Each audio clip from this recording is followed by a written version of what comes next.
There are nights that rewrite the script of a man's life, and Declan Hart had no idea this rain-soaked Tuesday in Tacoma would be one of them. The fluorescent lights of Hart Auto Repair hummed their tired song, the only brightness on a block that had gone dark hours ago. Two bays, peeling paint, concrete floors stained with decades of oil. Generous to call it a repair shop, but it was his. But with a loan he was drowning under, kept alive by sheer stubbornness and the muscle memory of 20 years turning wrenches. He stood at the workbench, wiping his hands on a rag that might have been dirtier than his palms. 11:47. The digital clock on the wall had been stuck on that time for 3 days, but his watch confirmed the lateness. Lily would be asleep at Mrs. Walsh's place by now, curled up on the woman's ancient couch with her stuffed rabbit. 7 years old and already too familiar with the phrase, "Daddy has to work late." The thought hollowed him out every time. On the counter, half buried under a stack of repair orders, sat the envelope he'd been avoiding all week. Final notice in red letters that seemed to glow even in the dim light. $127,000, medical bills from Sarah's last year, from the chemotherapy that bought them 6 extra months and cost them everything else. The hospital social worker had talked about payment plans with the kind of practiced sympathy that made his teeth ache. The bank had been less sympathetic. Foreclose or pay, those were the options. His hands found the light switch, and for a moment he let himself imagine just walking away, locking the door and never coming back, letting the bank have it. Except Lily needed shoes that fit, and the landlord wanted rent, and walking away wasn't something Declan Hart knew how to do. His father had taught him that, at least. You finish what you start, even if it kills you, especially if it kills you. The headlights came out of nowhere, cutting through the downpour like searchlights. Xenon beams, the kind that cost more than his truck, bright enough to cast shadows through the rain. They belonged to a car that had no business being in this neighborhood at this hour. A Porsche 911 GT3, silver and sleek, moving wrong. The front passenger tire was shredded, rim grinding against asphalt in a shower of sparks that hissed out in the wet. The car limped to his bay door and stopped. Declan's first instinct was to kill the lights and pretend he'd already closed.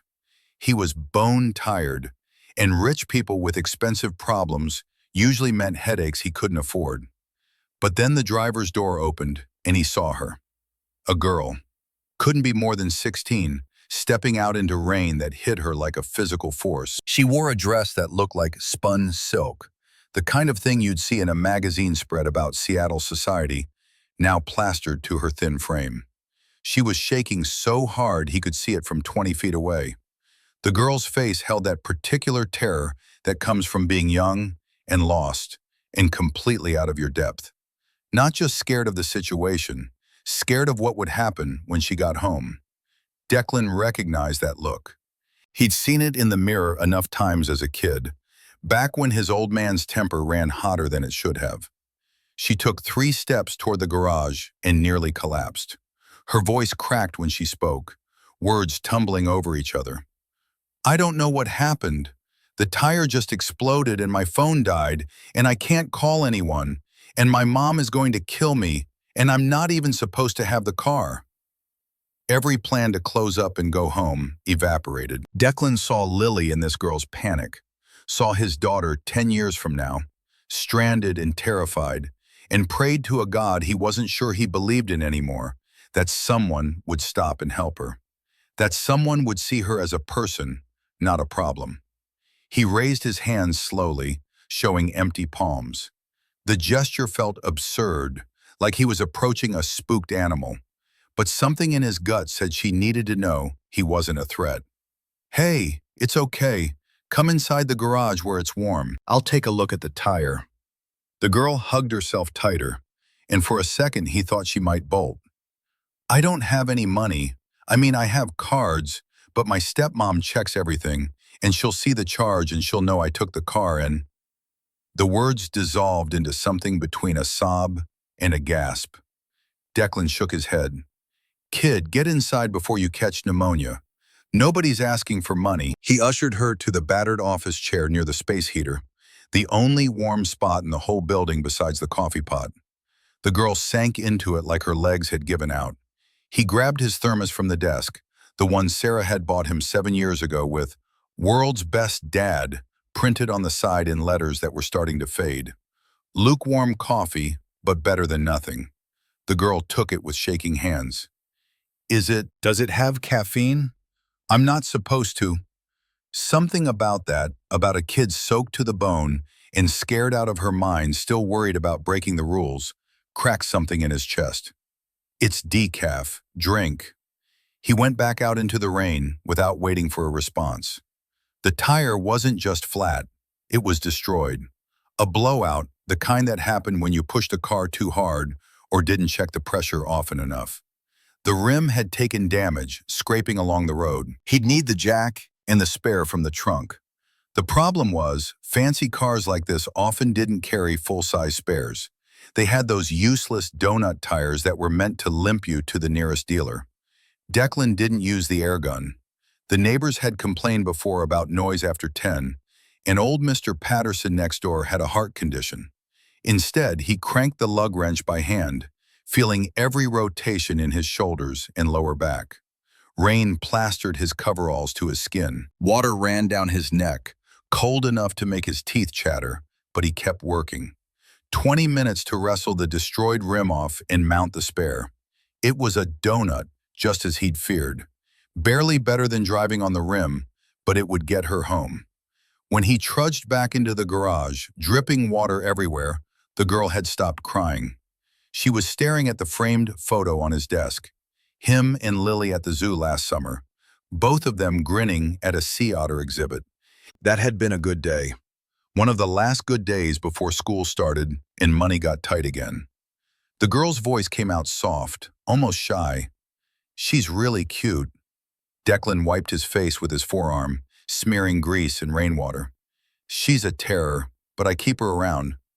He moved to the sink to wash his hands, scrubbing with the industrial soap that never quite got all the oil out. You're good to go. Listen to me, though. That's a spare tire, not a real one. Do not go over 50 miles an hour. Drive straight home. You understand? If you push it, that thing will blow just like the other one did, and you'll be worse off. The girl nodded quickly, too quickly, like she was afraid he'd change his mind. She set the thermos down carefully, making sure it was centered on the desk. Do you need your phone? To call someone? Fear flashed across her face again, real and raw. No. If I call, it makes everything worse. I just need to get the car back before anyone notices. That should have been his first warning. A 16-year-old taking a car without permission, terrified of making a phone call, driving around at midnight in a storm. But Declan was tired, and his back hurt, and all he could think about was making sure she got home safe. He grabbed a business card from the holder on the counter, one of the cheap ones he'd had printed at the office supply store. Oil stain in the corner, bent at the edge. He flipped it over and wrote his cell number on the back with a Sharpie. Take this. If something happens, if the car starts shaking or you hear a noise or anything, you call me, day or night. I mean it. My name's Declan. The girl took the card like it was made of gold. I'm Mara. Thank you. Thank you so much. You're not... My stepdad always says people from this part of town are just looking for a handout. But you didn't even... She trailed off. But the implication hung in the air like smoke. Declan felt a surge of anger. Not at her, but at whatever circumstances had put those ideas in her head. Yeah, well, your stepdad doesn't know what he's talking about. Drive safe, Mara. She nodded and bolted for the car, moving with the jerky energy of someone who couldn't believe their luck was holding. The Porsche started with a purr that sounded like money, and then she was gone, taillights vanishing into the rain. Declan locked up, stuffed the final notice envelope into his jacket pocket, where he wouldn't have to look at it, and drove his rattling F-150 to Mrs. Walsh's house. The woman met him at the door before he could knock, wiping her hands on a dish towel. She was 65, widow of a Boeing machinist, and had lived next to his apartment building for the last 15 years. Her face folded into concerned lines the moment she saw him. "Declan, you look like death warmed over." He managed what he hoped was a reassuring smile. "Just a long day, Dorothy. Lily still up?" Mrs. Walsh shook her head. "Out like a light around 9. I tried to keep her awake, but you know how she is once she gets tired. Just crashes." She stepped aside to let him in, and there was Lily on the couch, clutching her stuffed rabbit, mouth open in sleep. Something in his chest loosened at the sight. This was what mattered. This kid, safe and warm. Everything else was just noise. He scooped her up carefully, and she barely stirred, just made a small sound and nestled into his shoulder. Mrs. Walsh handed him Lily's backpack, already packed with her school things for tomorrow. "You know I don't mind watching her, Declan, but you need to take care of yourself too. You can't keep running yourself into the ground." The advice was kind and completely impossible to follow. "I know. I'm working on it. Thank you, Dorothy." The drive to their apartment took 10 minutes, one-bedroom place in a complex that had seen better decades. But the heater worked, and the landlord fixed things when they broke. Lily didn't wake when he carried her inside, didn't stir when he tucked her into her bed with the unicorn comforter she'd picked out last year. He stood in the doorway for a moment, watching her breathe, and felt the weight of every decision that had led him here. The pull-out couch in the living room had a spring that dug into his lower back, but he barely noticed anymore. Sleep came fast and heavy, the kind that didn't refresh so much as temporarily shut down the machinery. He didn't dream about the girl with the Porsche, didn't think about her at all. It had been a kindness, the sort of thing any decent person would do. And Declan Hart was trying very hard to still be a decent person, despite everything life had thrown at him. He had no idea that 18 hours later, 3 black Cadillac Escalades would roll up to his garage like a funeral procession, and the woman who stepped out would have the power to erase his entire existence with a single phone call. Wednesday morning broke with deceptive calm. The rain had stopped sometime before dawn, leaving the streets slick and the sky a bruised purple. Declan got Lily up and fed, made her scrambled eggs and toast while she chattered about a science project on volcanoes. He packed her lunch, peanut butter and jelly again, because it was cheap and she didn't complain, and walked her to the bus stop 3 blocks away. She hugged him around the waist before climbing on, and he held on maybe a second longer than necessary. By 8:15, he was at the garage, wrestling with the alternator on a 2009 Honda Civic that had more miles on it than any car had a right to. The owner was a nurse at the VA hospital, worked double shifts and needed the car reliable. He quoted her cost of parts plus 2 hours labor, which was barely enough to break even, but she reminded him of his mother. Same tired eyes, same determination. Some people you helped because it was right, not because it made financial sense. At 9:15, the sunlight coming through the bay door dimmed. Not clouds, metal. 3 Escalades, black as sin, pulling up in a perfect formation that blocked his entire entrance. Military precision. Declan straightened up from the engine bay, wiping his forehead with his forearm and leaving a streak of grease he'd feel later. The middle vehicle's rear door opened, and a man in a suit stepped out first. Not the cheap kind you got off the rack. This was tailored, fitted to his frame like a second skin. He opened the rear passenger door with the practiced efficiency of someone who'd done it 10,000 times. Extended a hand. The woman who emerged looked like she'd walked off a movie set. Pantsuit in white so clean it seemed to glow against the oil-stained concrete. Hair cut in a severe blonde bob that probably cost more than his monthly rent. Sunglasses that hid her eyes despite the overcast morning. Louboutin heels, red soles flashing as she walked. No, marched. Each step struck the ground with the force of a gavel coming down. 2 men flanked her, security clearly, with earpieces and the kind of alertness that came from military training or private security contracts. They swept the garage with their eyes, cataloging exits and threats, and Declan had the unsettling feeling of being assessed and found wanting. He set down his socket wrench and grabbed a shop rag, making a half-hearted attempt to clean his hands. Can I help you folks? If you're looking for the detail shop, that's 2 blocks east. The woman stopped 5 feet from him, removed her sunglasses with deliberate slowness, and Declan felt the temperature drop. Her eyes were gray-blue, the color of winter storms over Puget Sound, and just as cold. She looked around the garage with barely concealed disgust, her gaze lingering on the oil stains, the ancient coffee maker, the pin-up calendar from an auto parts store that he kept meaning to take down. When she finally spoke, her voice was cultured and controlled, each word precisely enunciated. "Are you Declan Hart?" Something in his gut clenched. "That's me. And you are?" "Victoria Pierce." The name hit him like a physical blow. Victoria Pierce, CEO of Pierce Technologies, the cybersecurity firm that had made headlines for landing a $200 million defense contract last year.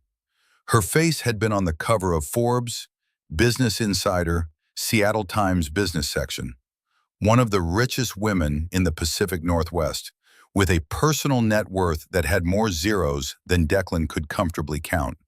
And she was standing in his garage, looking at him like he was something she'd scraped off her shoe. He forced himself to meet her eyes. "Okay, what can I do for you, Miss Pierce?" She reached into her blazer, pristine white, not a wrinkle, and pulled out something small, tossed it onto his workbench between them.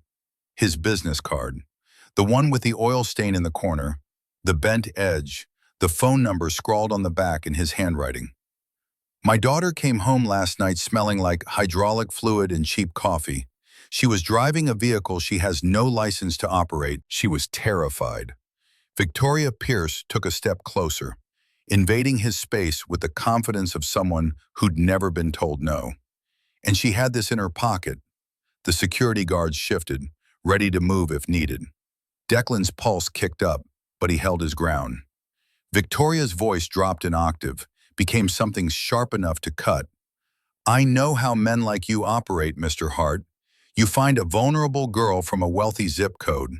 You manufacture a problem with her vehicle. You play the hero. You get her contact information. And then what? You start blackmailing her? You groom her? You think because she's young and scared that no one will believe her over you?" The words landed like punches. Declan felt heat rush to his face, anger and disbelief warring in his chest. His hands clenched on the rag he was still holding, knuckles going white. "Excuse me?" The words came out harder than he'd intended. "You think I slashed your daughter's tire so I could change it in the rain for free? Lady, you need to check your tire pressure sensors, not my background." Victoria's expression didn't change, but something flickered in those cold eyes. "Don't play coy with me, Mr. Hart. The tire on that Porsche was destroyed. My mechanics tell me it was a blowout, but conveniently, you were right there to save the day. How much did you charge her? Or is the payment coming later, when she's more grateful, more compliant?" Declan laughed, a dry, humorless sound that surprised even him. He threw the rag onto the bench next to his business card. "I didn't charge her anything. Zero. Nothing. I changed her tire in a downpour while she sat in my office drinking decaf coffee because she was scared out of her mind. And you want to know why she was scared?" He stepped forward, ignoring the way the bodyguards tensed. Victoria Pierce held her ground, but her eyes widened slightly. "She was terrified of you. Not the dark, not the flat tire, not me, you. She said her mom would kill her for taking the car. Said if she called anyone, it would make things worse. So yeah, I gave her my number because that spare tire is garbage, and I didn't want a 16-year-old girl stranded on the interstate at midnight when it blew. That's called being a decent human being. I know that might be a foreign concept in your tax bracket, but down here, we actually help each other." The garage fell silent except for the hum of the fluorescent lights and the distant sound of traffic. Victoria Pierce stared at him, her mouth opening slightly as if to speak, then closing. For the first time since she'd arrived, she looked uncertain. The mask of perfect control slipped just enough for him to see something underneath. Something raw and painful and very human. She looked down at his hands, scarred and oil-stained, calloused from years of hard work, then back up at his face, searching for something. Her voice, when she spoke again, had lost its razor edge. "You didn't charge her anything?" Declan shook his head. "Not a penny." Victoria signaled to her security team with a small gesture, and they relaxed fractionally. She picked up the business card, turning it over in her perfectly manicured fingers. Read the words he'd scrawled. "Call if car trouble, Declan." Studied it like it was a puzzle she couldn't quite solve. The silence stretched between them, weighted with something Declan couldn't name. Then Victoria's professional mask slid back into place, though not quite as firmly as before. "My husband Richard thinks you're a predator. He wanted to call the police. I wanted to see you first." Declan grabbed his socket wrench again, turning back to the Honda. His hands needed something to do, or he might say something he'd regret. "Well, you've seen me. If you're done insulting me, I have work. Real work. The kind where I actually have to earn my paycheck." It was a risk, turning his back on her. A calculated one. He half expected her to leave in a fury, to make good on whatever threats she'd implied. Instead, he heard the distinctive click of expensive heels moving closer. "You're bold, Mr. Hart." Victoria's voice carried a note he couldn't quite identify. Amusement? Respect? "I like bold." She reached into her purse, Louis Vuitton, he noticed despite himself, and pulled out a checkbook. Actual paper checks, like something from another era. "I owe you for the service. What's your hourly rate?" Declan didn't turn around, just kept working on the alternator. "I told you. It was free. Nobody does anything for nothing." "I do."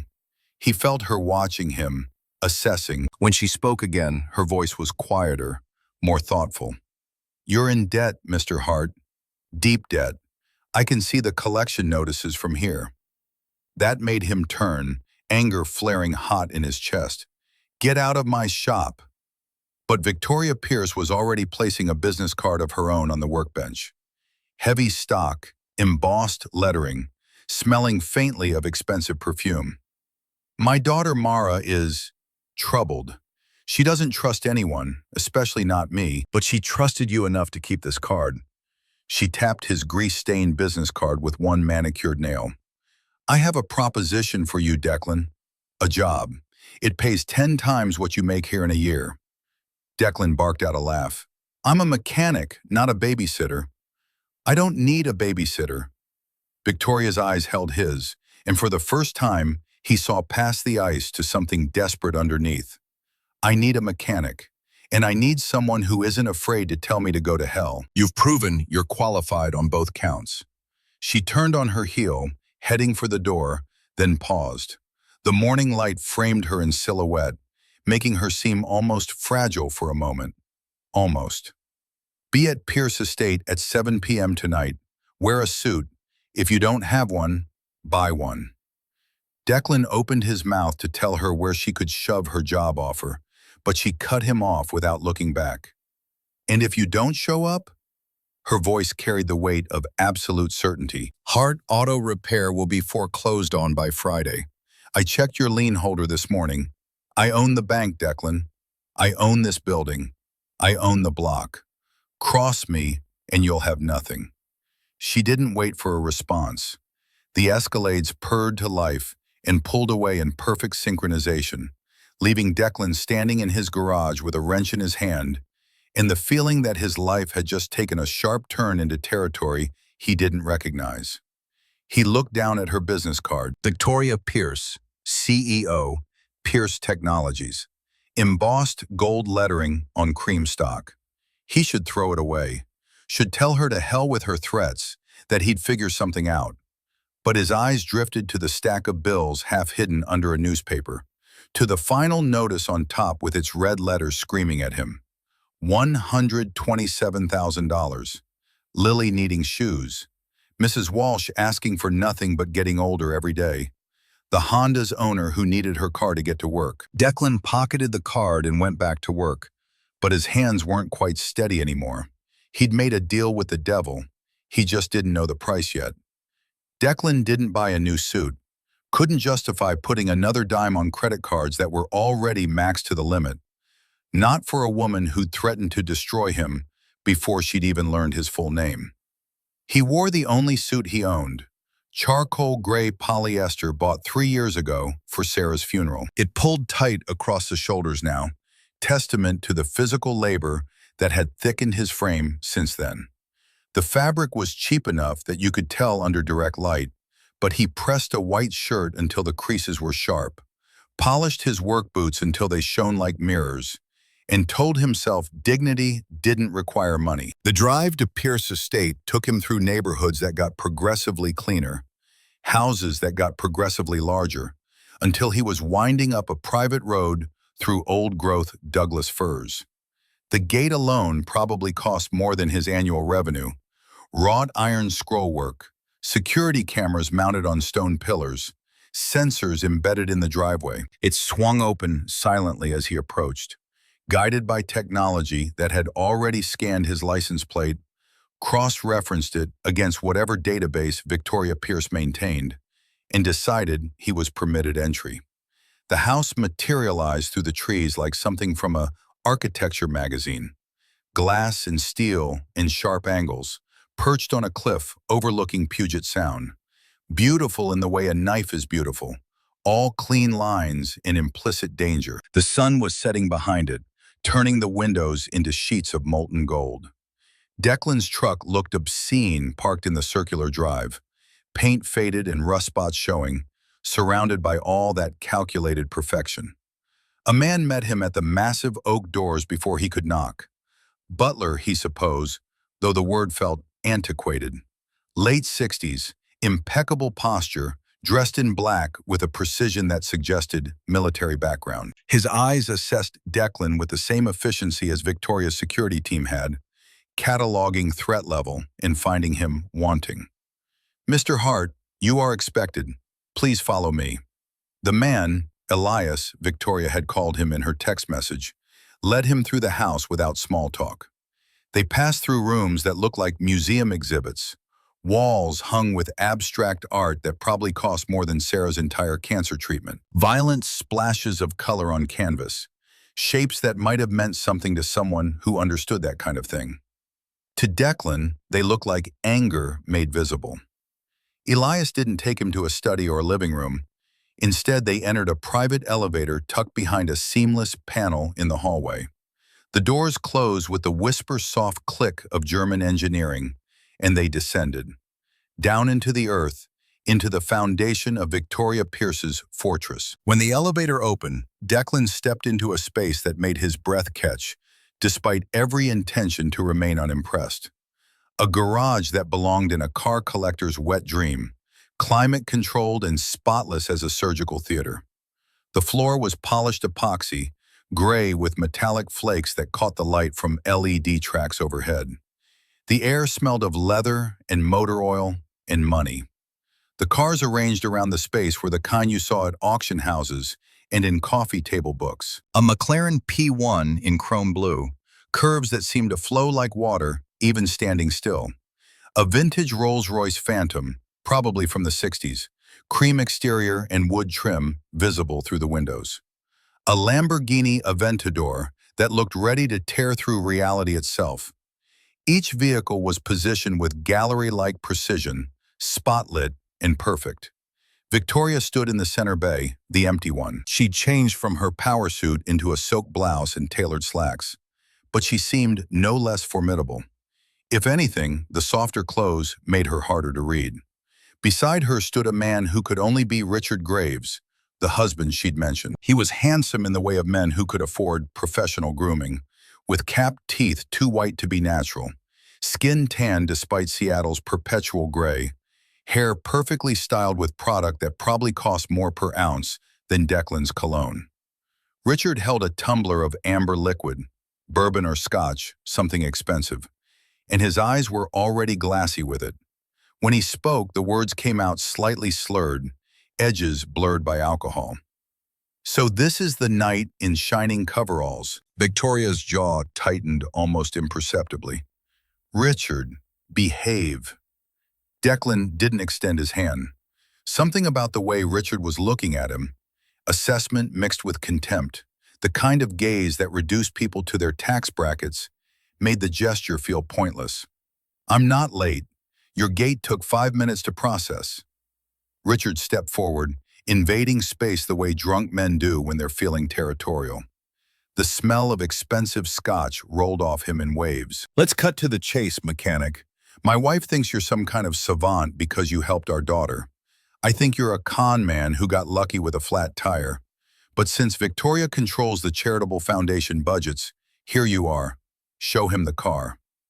The venom in that last sentence wasn't directed at Declan. It was aimed squarely at Victoria, a barb in an argument that had clearly been ongoing long before this moment. Victoria's expression remained neutral, but something flickered in those storm-gray eyes. Hurt, maybe, or fury kept on a very short leash. She walked to the covered shape in the center bay without responding to Richard, grabbed the edge of the canvas tarp, and pulled. The car underneath stopped Declan's heart for a full beat. A 1967 Shelby GT500 convertible. Brittany blue metallic, or it had been once. One of the most iconic muscle cars ever built in Detroit, the kind of machine that turned grown men into slavering collectors at auctions. Eleanor's prettier sister, American power and beauty married in steel and chrome. Except this one was a corpse.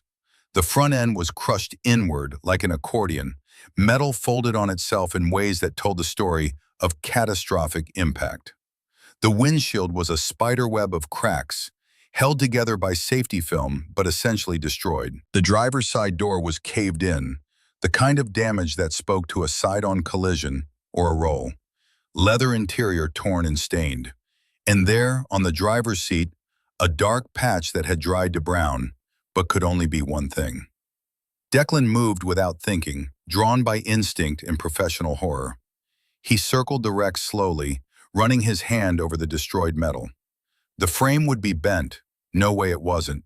Suspension components sheared or twisted beyond recovery. Engine block might be cracked from the force of impact. This wasn't a restoration project. This was a death memorial on wheels. Jesus. The words slipped out unbidden. What happened to this thing?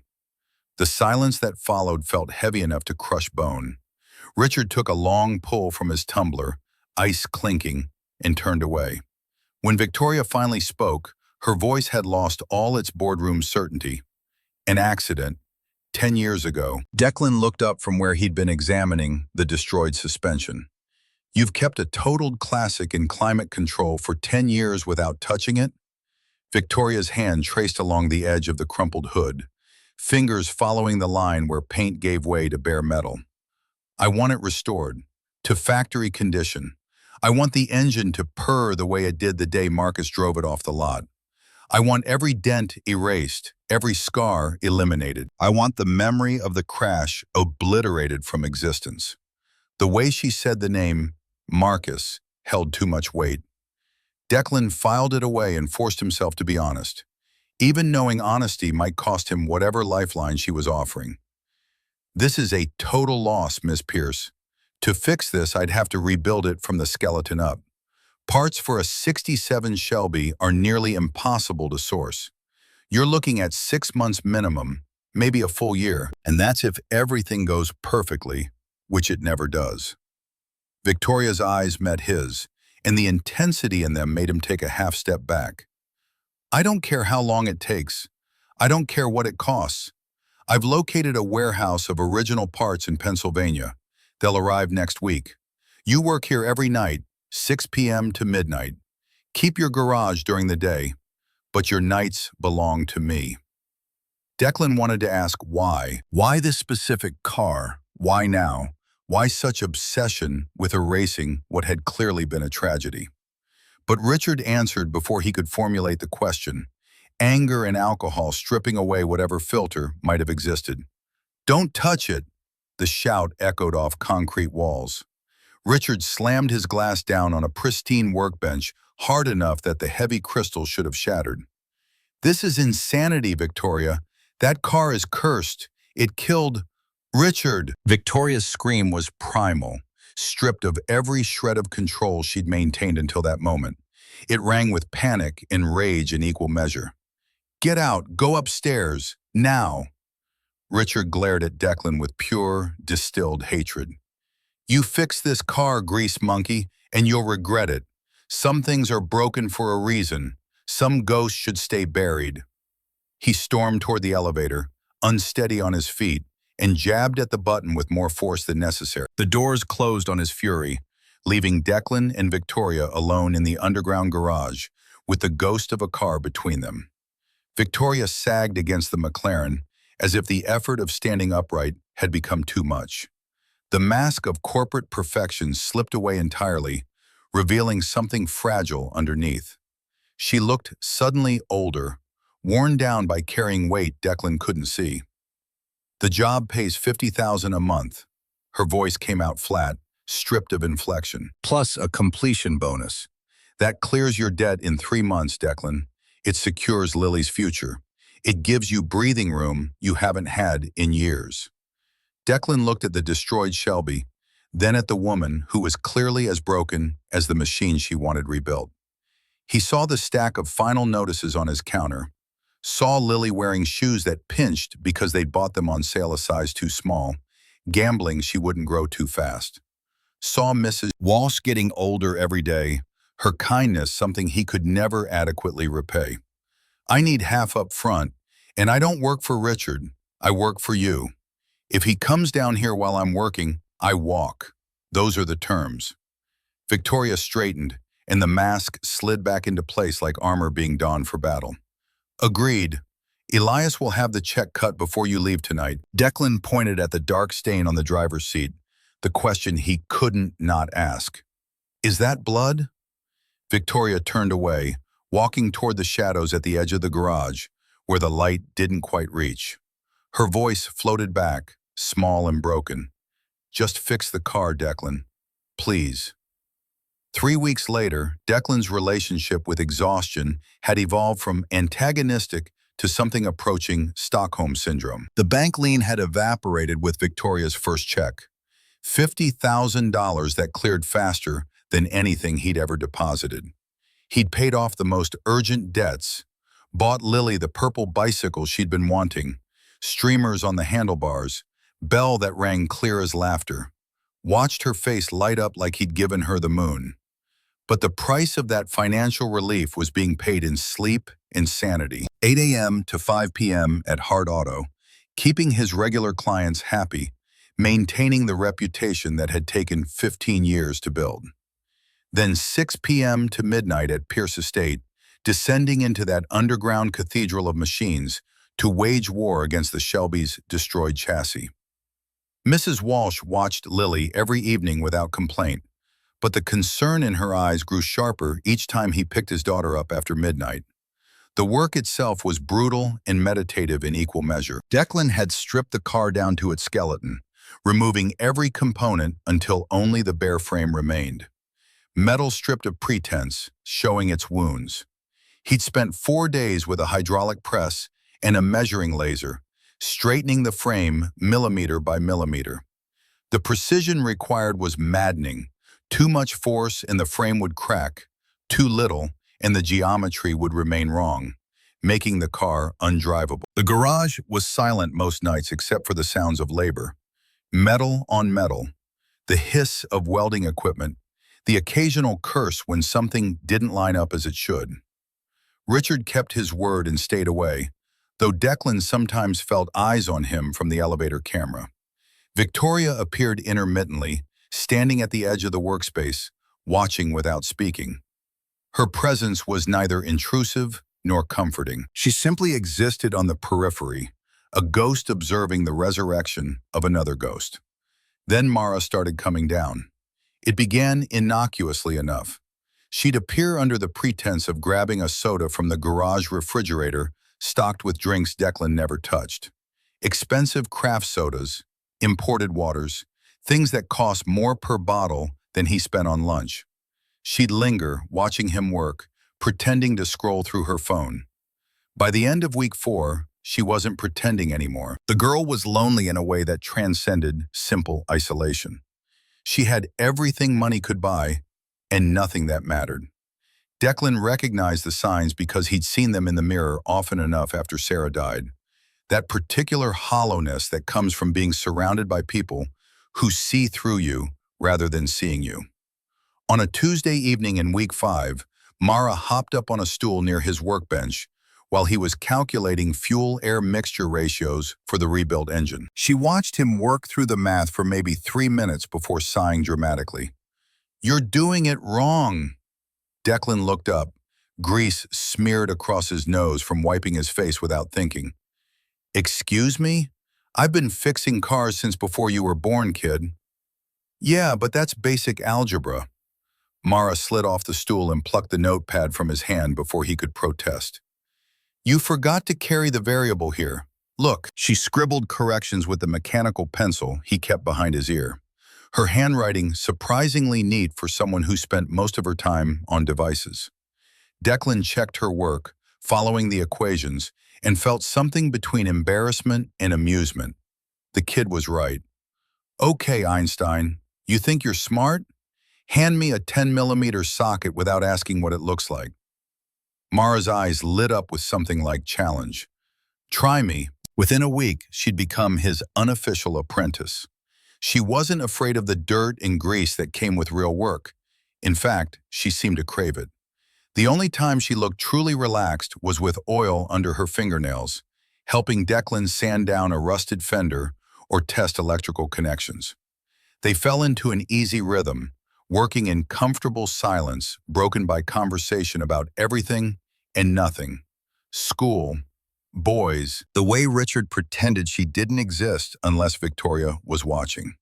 The way her mother seemed to look through her rather than at her, as if Mara were a problem to be managed rather than a person to be known. On a Wednesday evening in week 7, while Mara was cleaning spark plugs with careful precision, she spoke without looking up. "She doesn't love me, you know. My mom. She loves her reputation, her company. When she looks at me, she sees..." The girl's voice trailed off, thick with emotion she was trying to contain. "I don't know. A mistake, maybe." Declan was wrestling with a particularly stubborn bolt, applying steady pressure to avoid stripping the threads. He didn't look at Mara, sensing she needed the privacy of not being watched while she confessed painful truths. "She looks at you and sees herself, and she's terrified she's going to mess you up the way she thinks she's messed up her own life." "How would you know?" Now he did look at her. This girl who was so much like Lily might be in another decade. "Because I look at my daughter every day and I'm scared to death that I'm not enough. That trying to be both parents means I'm failing at both jobs. Parents are just people, Mara. Mostly we're faking it and hoping nobody notices." The elevator chimed before Mara could respond. She froze, eyes darting to the doors with something that looked like panic. Victoria emerged, carrying 2 glasses and a bottle of rye whiskey from some boutique Oregon distillery. She stopped short, seeing Mara in oversized coveralls, holding a wire brush, looking more at ease than Victoria had probably seen her in years. "Mara? What are you doing down here?" The girl's defenses snapped up instantly. "Helping. I was just leaving." Declan cut across her retreat, keeping his voice level. "Stay. She's actually helping. Got better hands for the small wiring than I do." Victoria looked from him to her daughter and back again. Saw the smudge of grease on Mara's cheek. Saw the ghost of a smile that was already fading from the girl's face. Something complex and unreadable moved across Victoria's features. Surprise, maybe. Hurt. Longing. "I brought drinks. For the mechanic." The words came out uncertain, uncharacteristically tentative. "But I suppose..." "Mara, don't you have homework?" Mara mumbled something non-committal and bolted for the elevator, slipping past her mother without making eye contact. The doors closed on her escape, leaving Declan alone with Victoria and the weight of all the words neither of them knew how to say. Victoria set the glasses on the workbench next to a disassembled carburetor, poured 2 measures of whiskey with hands that trembled slightly. You have my daughter cleaning spark plugs. Declan accepted the glass she offered, the crystal heavy in his grease-stained hand. She's good at it. Smart kid. You should be proud. I am proud. The whisper carried more pain than any shout. I just don't know how to talk to her. Everything I say comes out sounding like a board directive. Do this. Accomplish that. I've forgotten how to just be her mother. The whiskey tasted like smoke and oak and regret. Declan took another sip, then set the glass down and gestured at the Shelby's half-assembled frame. Stop trying to manage her. Just be with her. It's like this car. You have to strip it down to the bare metal before you can rebuild it right. Find what's broken. Replace it. But you can't rush the process. Metal needs time to set properly, and so do relationships. Victoria looked at him, really looked, the way she had that first morning in his garage. The harsh overhead lights caught silver threading through his hair at the temples, carved shadows under eyes that carried too much exhaustion. But they also highlighted something else. Honesty. Kindness worn down by life but still fundamentally intact. This car, Victoria's finger traced along the newly primed fender, the surface smooth as glass under fresh primer. It was the car my husband died in. Mara's father, Marcus. Declan went still, the pieces clicking into place with awful clarity. The blood on the seat, 10 years in storage, Richard's bitter resentment, Victoria's desperate need to make it perfect again. Victoria's words came faster now, like a dam breaking. I was driving. We were arguing about the company. He wanted to slow down, spend more time with Mara.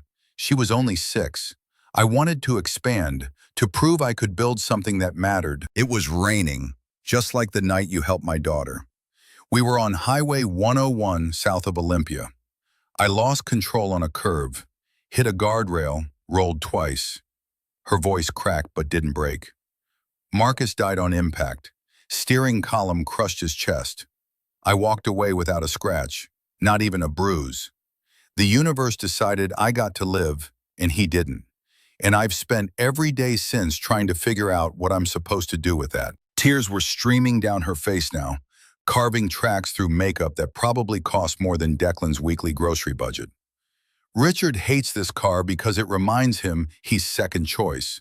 He hates Mara because she looks exactly like Marcus, and every time he sees her, he knows I'm still in love with a dead man. And I wanted to restore it because some part of me thought, if I could make the car whole again, maybe I could make myself whole. Maybe I could be the mother Mara deserves. Maybe I could stop hating myself long enough to actually live. Declan didn't think, didn't calculate risk or consequence. He just moved, closing the distance between them and pulling Victoria into his arms. Not romantic, not sexual, just human comfort offered to another human drowning in pain. The kind of embrace he gave Lily when she woke from nightmares about the mother she barely remembered. Victoria stiffened for a heartbeat, then collapsed against him like her strings had been cut. She sobbed into his coveralls, great heaving gasps that shook her entire frame. Declan held her, one hand on her back, the other stroking her hair, that perfect blonde bob now disarrayed and human. She smelled like expensive perfume and salt tears and devastation. It wasn't your fault. He kept his voice low, steady, the same tone he used to talk Lily down from panic.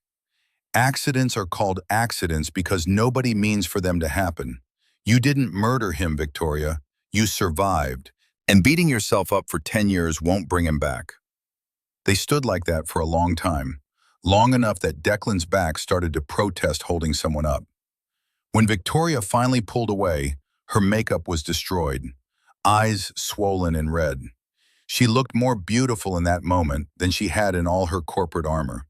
She tilted her face up toward his, and the air between them shifted. The grief morphed into something else. Need, connection, the desperate human desire to feel something other than pain. Her gaze dropped to his mouth. Declan. She leaned in and he found himself leaning down to meet her. His heart hammered against his ribs like a piston misfiring. Their lips were an inch apart, close enough that he could feel her breath, when a sound cut through the moment like a blade. Slow, sarcastic applause echoed through the garage. Clap, clap, clap. They sprang apart. Declan's head whipped toward the sound, and he saw Richard standing on the steel mezzanine that overlooked the workspace. The man was leaning on the railing, that same twisted smile on his face, phone held up with the camera lens pointed directly at them. "Bravo!" Richard's voice dripped with malice and triumph. The grieving widow and the hired help. It's almost poetic. If it wasn't so pathetically predictable. Victoria wiped her face with the back of her hand, the ice reforming around her faster than seemed possible. "Richard, go to bed." "Oh, I'm going." Richard waved the phone like a trophy. "But I think the board of directors will find this video very interesting. CEO mentally unstable, carrying on with the mechanic while obsessing over her dead husband's death car. That's a headline, Victoria. That's the kind of thing that tanks stock prices and triggers votes of no confidence." He turned and walked away, footsteps echoing on the metal stairs leading back up to the main house. Declan took a step toward the stairs, fists clenched, but Victoria's hands shot out and grabbed his arm with surprising strength. "No, he wants you to hit him. He wants assault charges, wants a lawsuit, wants any excuse to destroy you and use it against me. Don't give him the satisfaction." Declan forced himself to breathe, to unclench his hands. "So what do we do?" Victoria looked at the half-rebuilt Shelby, then at the elevator where Richard had disappeared. When she spoke, her voice had gone cold and hard as January steel. "We finish the car, and then I destroy him." But Declan saw the tremor in her hands, the fear lurking behind the bravado. Richard had ammunition now. In the world of billion-dollar companies and hostile takeovers, information was more lethal than any weapon. The silence in Pierce Estate's underground garage became deafening over the next 5 weeks. Declan and Victoria worked in synchronized orbit, circling each other like binary stars locked in gravitational dance, but never quite touching. They didn't speak about the almost kiss, didn't acknowledge Richard's threat hanging over them like a guillotine blade. They just worked. The Shelby was transforming. What had been a corpse was becoming something that could live again. The frame was straight now, geometry restored to factory specifications with intolerances measured in fractions of millimeters. Declan had sourced a replacement engine block from a collector in Pennsylvania who'd bought it decades ago as an investment and never installed it. The paint, that distinctive Brittany blue, he'd mixed himself over 4 days, adjusting the formula until it matched the original color chips Victoria had provided. Under the LED lights, it looked like liquid sapphire, but the beauty of the restoration couldn't mask the ugliness of their situation. Victoria removed her wedding ring before entering the garage now, a detail Declan noticed in week 10 and tried not to think about. Her visits became more frequent, longer. She'd bring coffee, learned he took it black with no sugar, and they'd work in companionable quiet. Week 11 brought a small breakthrough and a disturbing revelation. Declan was under the car, struggling with a seized bolt on the exhaust manifold, when Mara appeared with a socket wrench already sized correctly. She was grinning at her phone screen. "Richard changed the Wi-Fi password again. 3rd time this week. Thinks that'll lock me out." Declan slid out from under the Shelby, curious despite himself. "Can't you just ask your mom for the new one?" Mara's grin turned sharp, almost feral. "Don't need to. I've had access to the router admin since I was 14, and the security cameras, and Richard's laptop when he's dumb enough to leave it unlocked." She caught Declan's expression and shrugged. "Mom made me take coding classes to develop logical thinking. I learned way more than she expected." The implications settled over Declan like cold water. "You can access the house security system? Every camera, every backup. Richard doesn't know half of what runs on our network." Mara set down the wrench and picked up a wire brush, suddenly very interested in cleaning a spark plug. "He thinks paying for the service means he controls it. But code doesn't care who writes the checks. Declan filed that information away, uncertain what to do with it, but sensing it mattered. Week 12 brought the first overt move from Richard. Declan arrived at Hart Auto to find a cancellation email from his biggest client, the VA Honda nurse whose Honda he'd been maintaining for 3 years. No explanation, just a terse, no longer require services that felt coached. When he called, she wouldn't pick up.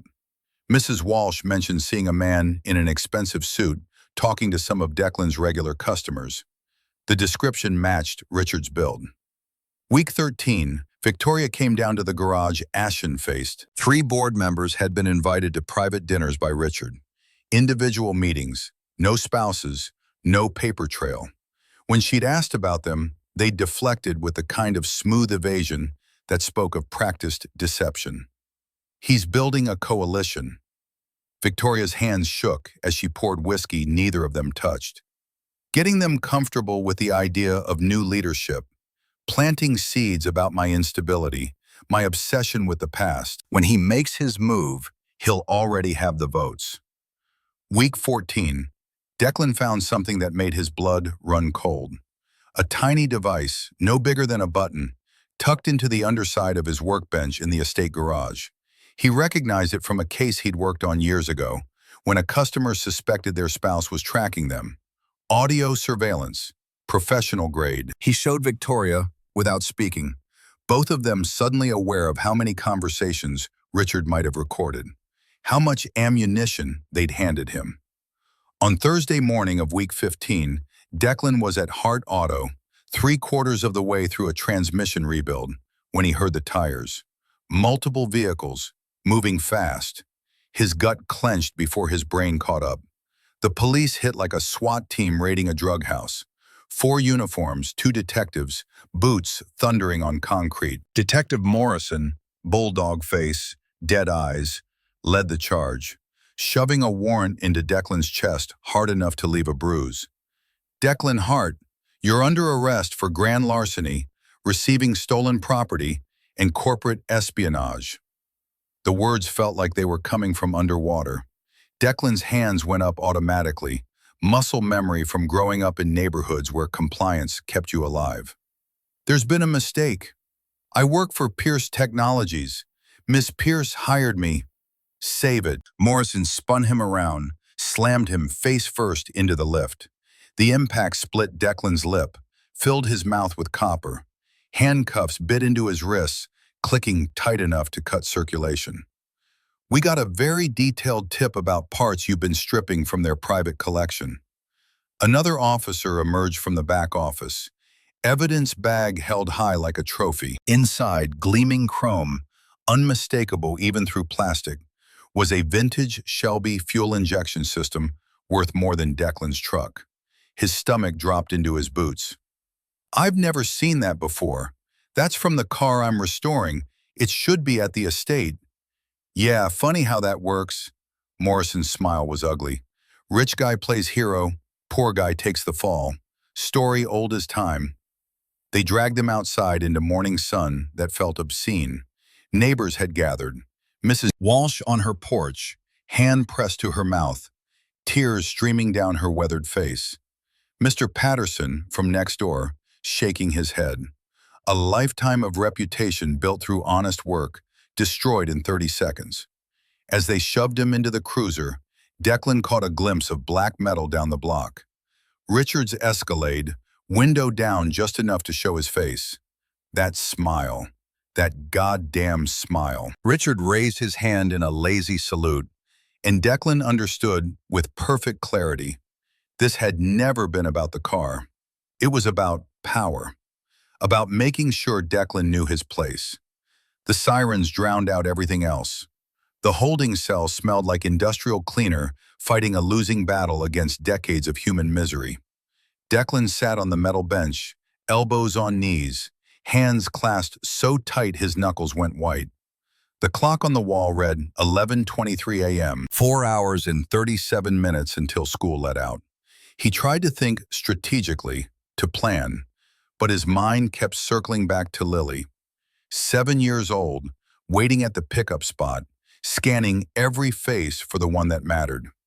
The teacher would wait 15 minutes, then 20, then they'd call Mrs. Walsh's number, the emergency contact. But Mrs. Walsh had seen him arrested. Would she even answer? 30 minutes after that, Child Protective Services would be notified. A social worker would arrive with soft eyes and a clipboard. Lily would be scared, confused, asking for her daddy in that small voice she used when nightmares woke her at 2 a.m. By dinner time, she'd be in a foster home with strangers, clutching her stuffed rabbit, the only piece of her mother she had left. Declan's breath came in short gasps. The walls pressed in. He counted cracks in the concrete.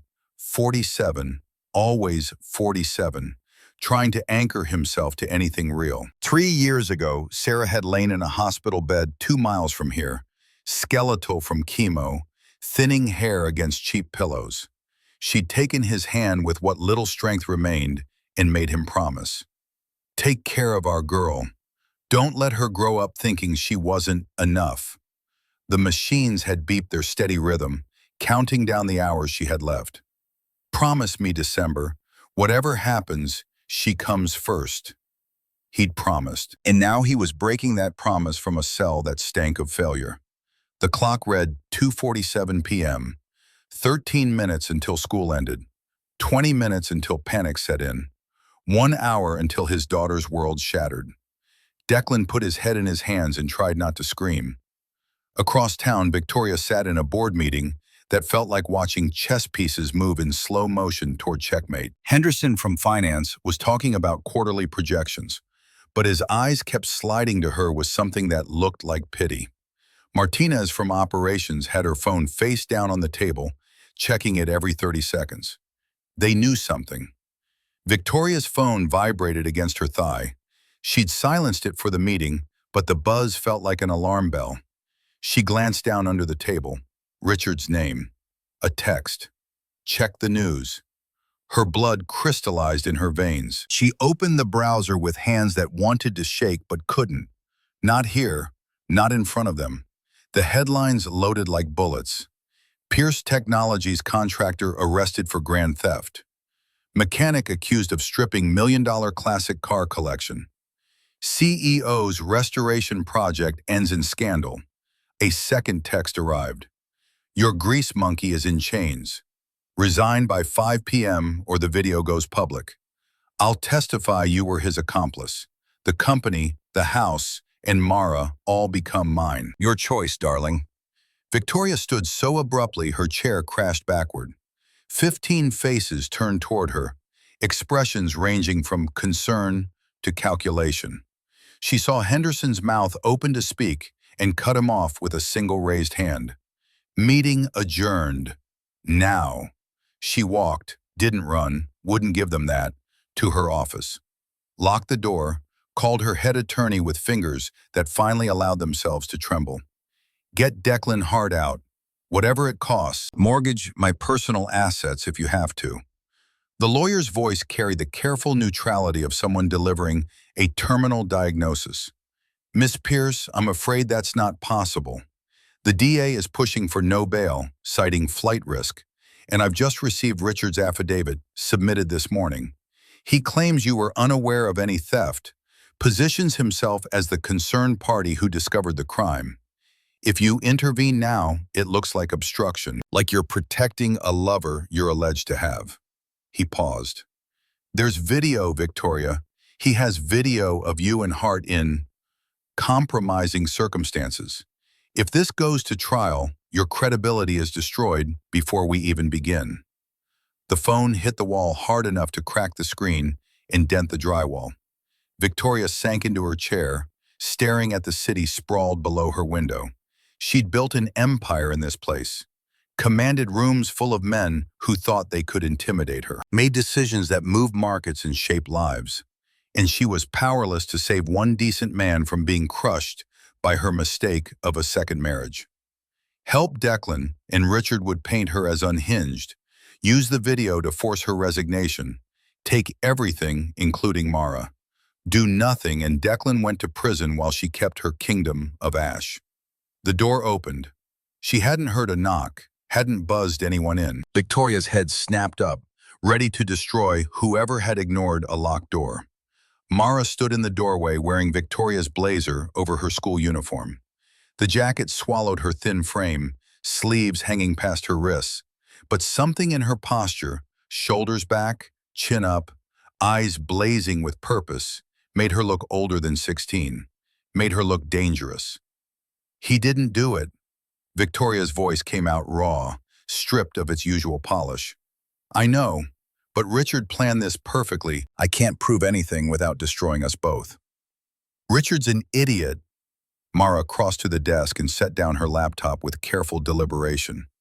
He thinks because he pays the bills, he understands technology. He doesn't. She opened the laptop, fingers already flying across keys. Remember those coding classes you made me take last summer? The ones I complained about every single day? Lines of code scrolled past faster than Victoria could follow. I learned a lot more than Python basics. Victoria leaned forward, hope kindling in her chest like a flame in wind. Fragile, desperate. Mara, what are you saying? I'm saying Richard wiped last night's garage camera footage. Thought that covered his tracks. Mara's smile was sharp enough to cut. But 6 months ago, he installed a nanny cam in the garage to spy on you. Thought you didn't know about it. The footage backs up to a cloud server he forgot existed because he doesn't understand his own security system. She hit enter with the finality of a judge's gavel. Video filled the screen, night vision, grainy but clear. Timestamp, 3:17 a.m.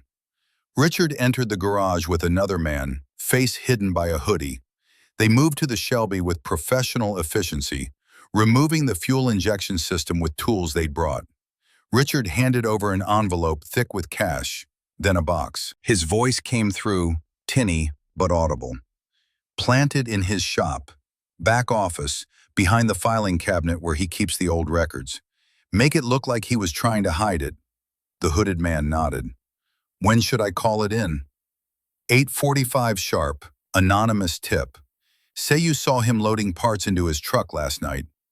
Richard's smile was visible, even in night vision. By noon, he'll be in a cell. By 5, Victoria will have no choice but to resign. By midnight, Pierce Technologies will be mine. The video stopped. Victoria stared at the frozen frame, Richard's face caught in a moment of unguarded triumph, then looked at her daughter, really looked, not at the troubled teenager or the responsibility she'd failed, at the warrior who'd taken action while adults froze, at Marcus's daughter who'd inherited his courage instead of Victoria's caution. You found this. You recovered it from a secured system. Mara's hands shook now that the demonstration was over, adrenaline giving way to nerves. I made 3 backups, different servers, different encryption. He can't delete them all. She met Victoria's eyes. Mom, you have to go get Declan. Right now. I don't care about the board or the company or any of it. If we let him rot in there because we're scared of what Richard might do, then we're exactly as bad as Richard says we are. Victoria stood, walked around the desk, pulled her daughter into an embrace that felt like the first real connection they'd had in years. Mara's shoulders trembled, and Victoria held tighter, trying to compress a decade of failed parenting into this one moment. When she pulled back, Victoria gripped Mara's shoulders and looked into eyes that were so heartbreakingly like Marcus's. Get your things. We're leaving now.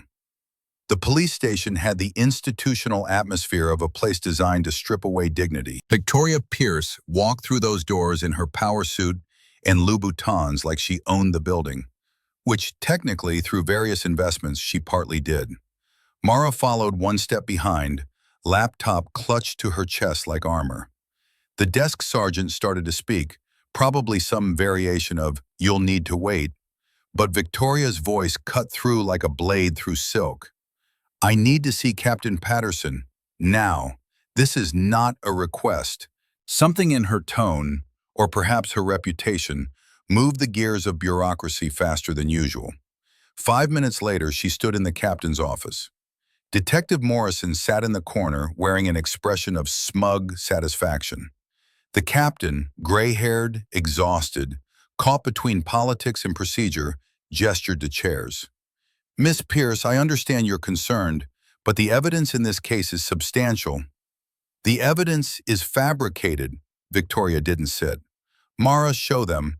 Mara turned the laptop around and pressed play. The office filled with Richard's voice, his confession captured in digital permanence. Morrison's face cycled through red to white to gray. The captain watched twice, then sat back in his chair heavily. Detective Morrison. His voice had gone cold. Where did you get your tip?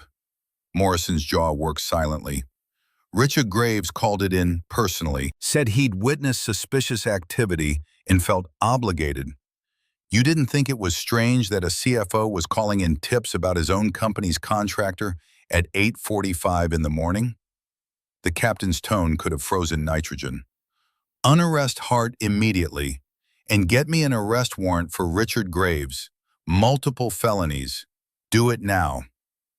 The walk to the holding cells felt endless. Victoria's heels clicked on linoleum that had seen too many tragedies, her heart hammering hard enough to make her lightheaded. When the guard opened Declan's cell, he didn't look up. Just sat hunched on the bench, the picture of a man who'd lost everything. I told you, I want a lawyer. You don't need a lawyer, Declan. His head snapped up. Victoria stood backlit by harsh fluorescence, and behind her, Mara peeked around the doorframe. The expression that crossed his face, disbelief crashing into hope, crashing into desperate relief, made Victoria's throat close. He stood on legs that shook. Victoria. She walked into the cell and wrapped her arms around him. Declan held her like she was the only real thing in a world gone sideways. She felt him trembling, or maybe that was her. Hard to tell where one body ended and another began. I'm sorry, God, Declan, I'm so sorry. He pulled back, panic flooding his features. Lily. What time is it? School ended an hour ago.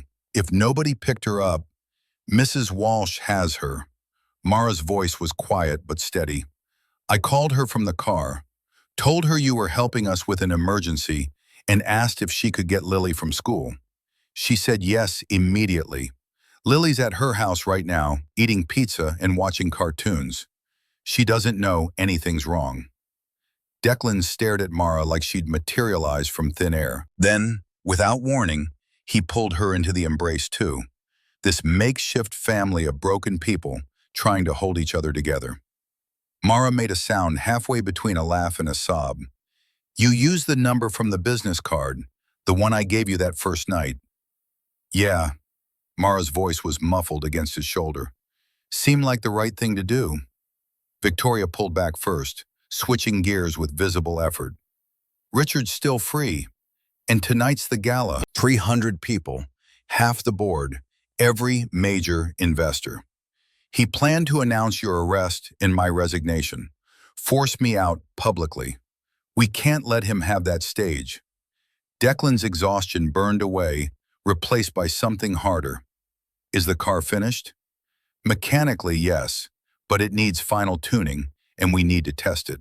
The fuel injection system was in evidence until 20 minutes ago. She checked her watch. It's 4 p.m. The gala starts at 8.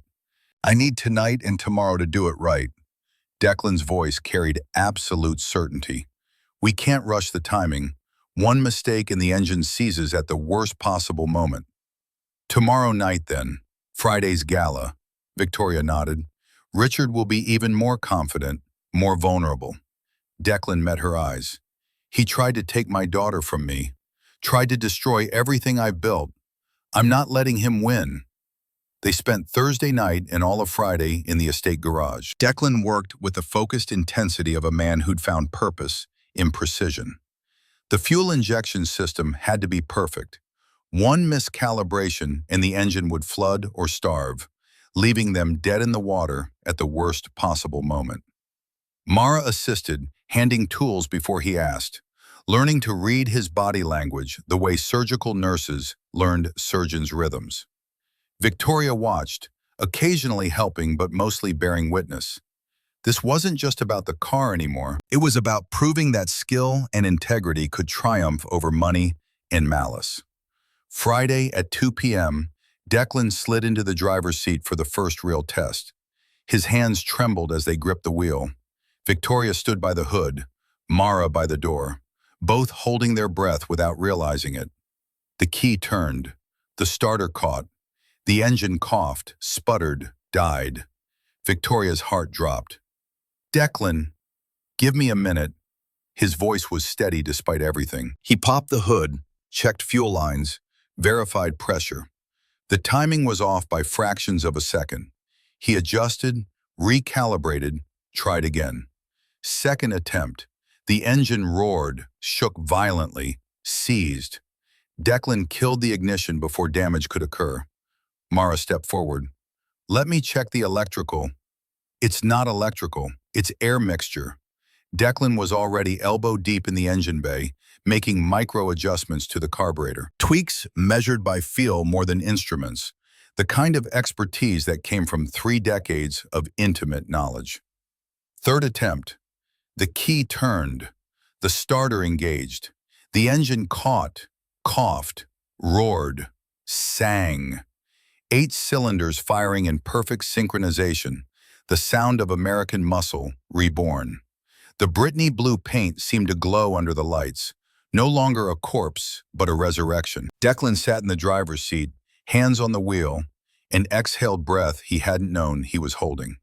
Victoria stood frozen by the hood, tears streaming down her face. She wasn't crying sad tears. These were something else. Catharsis, maybe. Release. Proof that broken things could be made whole. Mara held up her phone, recording everything, her own hands shaking. "It's perfect. God, it's perfect." Declan whispered to the dashboard, to the ghost of a man he'd never met. "Okay, Marcus, help me protect your family." The Pierce Estate Gala was Seattle society at its most refined. White tents glowed on manicured lawns. Waiters glided through crowds with champagne balanced on silver trays. String quartets provided tasteful ambiance. 300 people in formal wear, representing billions in collective net worth, gathered to celebrate innovation and philanthropy and all the things wealthy people celebrated when they needed tax write-offs. Richard stood at the podium in the ballroom, testing the microphone, looking every inch the conquering executive. He'd chosen a navy suit that photographs well, practiced his speech in the mirror until every pause landed perfectly. The board members he'd courted sat in the front row, expressions carefully neutral but eyes calculating. They'd already made their choice. Victoria was brilliant but unstable, obsessed with the past. Richard was practical, forward-thinking, the future. In the underground garage, Victoria zipped up the red dress that had cost more than most people's monthly salary. It felt like armor, war paint. Mara helped with the zipper, their eyes meeting in the mirror. "Whatever happens tonight," Victoria's voice was steady, "I want you to know I'm proud of you. Not because of your grades or your coding skills, because of your courage." Mara's smile was tentative, but real. "Let's go destroy him, Mom." Declan adjusted his borrowed tuxedo, properly tailored this time, courtesy of Victoria's rush order. He looked at the Shelby, then at the 2 women who'd become something like family in the span of 15 weeks. "Everyone ready?" They were ready. At 8:47 p.m., Richard tapped the microphone and began his carefully rehearsed speech. "Ladies and gentlemen, thank you for joining us this evening. What should have been a celebration has unfortunately become a moment of necessary transition. Due to recent events involving criminal activity and grave mismanagement, Victoria Pierce will not be joining us tonight. It is with a heavy heart that I announce." The Shelby's engine note cut through his words like a chainsaw through tissue paper. 300 heads turned toward the ballroom's French doors as they exploded inward. Declan drove the car inside, slowly, deliberately, letting the engine's roar fill every corner of the vast space. The crowd parted like the Red Sea, champagne glasses freezing mid-sip. Richard's face cycled through confusion, recognition, and pure terror in 3 seconds flat. Declan drove right up to the stage, put the car in park, killed the engine. The silence that followed felt absolute. Victoria stepped out of the passenger seat, transformed from passenger to queen reclaiming her throne. She walked up the stage stairs, stood next to Richard, who looked like he might vomit, and took the microphone from his hand. "Sorry I'm late. I was busy collecting my chief mechanic from a false arrest, orchestrated by my soon-to-be ex-husband." She pointed to the massive screen behind them. "Mara, if you would." The corporate logo dissolved. Richard's face filled the screen 10 feet tall, his voice booming through speakers. "Planted behind the filing cabinet. Call it in at 8:45 sharp. By 5, Victoria will resign. By midnight, Pierce Technologies is mine." 300 of Seattle's elite watched Richard commit multiple felonies in 4K. Gasps turned to murmurs, turned to outraged conversation. Camera phones appeared, capturing everything for posterity and social media. Richard lunged for the laptop, but Declan was already there. He vaulted onto the stage and caught Richard's wrist mid-reach, twisted it behind his back with the controlled strength that came from years of manual labor. Richard struggled, but Declan held firm. "That's for the car." Declan's voice was low, meant only for Richard's ears. Then louder, nodding toward the wing. "And this is for the tire." Detective Morrison in 2 uniforms stepped from behind the curtain, handcuffs ready. They hauled Richard to his feet and cuffed him in front of 300 witnesses. His protests: "This is illegal. Entrapment. I'll sue everyone," echoed off the vaulted ceiling as they dragged him toward the exit. The crowd erupted. Not polite applause, genuine, thunderous approval. Victoria let them have their moment, then raised her hand for silence. To be clear, Pierce Technologies was never in danger. The only thing at risk was one man's ambition colliding with another man's integrity. I'm pleased to introduce you to Declan Hart, whose work over the past 4 months resulted in what you see behind me: a complete restoration of a 1967 Shelby G T500, and more importantly, the restoration of faith that skill and honesty still matter in this world. She turned to Declan, and the look in her eyes made the ballroom disappear.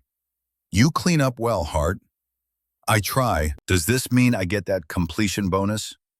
Victoria laughed, a real sound, full of genuine joy, and grabbed his tie, pulling him down to her level. "I think we can negotiate."